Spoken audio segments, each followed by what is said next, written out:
দেখুন বন্ধুরা, আজকে অনেকগুলো সার্ফে ভিজিয়েছি। এখন সেগুলো এতগুলো হাতে কাচা সম্ভব না, আর আমি হাতে কাচিও না। এখন সব মেশিনে ভরবো। শীতের বেলা তাড়াতাড়ি সব শুকোবে না, মেশিনে একবারে কেচে শুকিয়ে নামিয়ে নেবো। অনেকগুলো ভিজিয়েছি।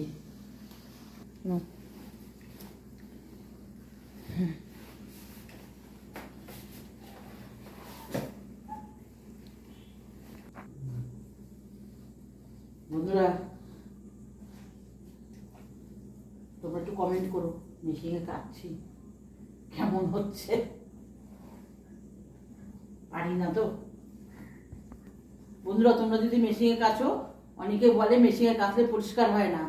কিচ্ছু না বন্ধুরা, ঠিক পরিষ্কার হবে। একটু গরম জলে ভিজিয়ে নেবে সার্ফ দিয়ে, কিছুক্ষণ ভিজিয়ে তারপর চটকে নিয়ে এরকম ভাবে মেশিনে ভরে দেবে, দেখবে ঝকঝকে পরিষ্কার হয়ে যায়।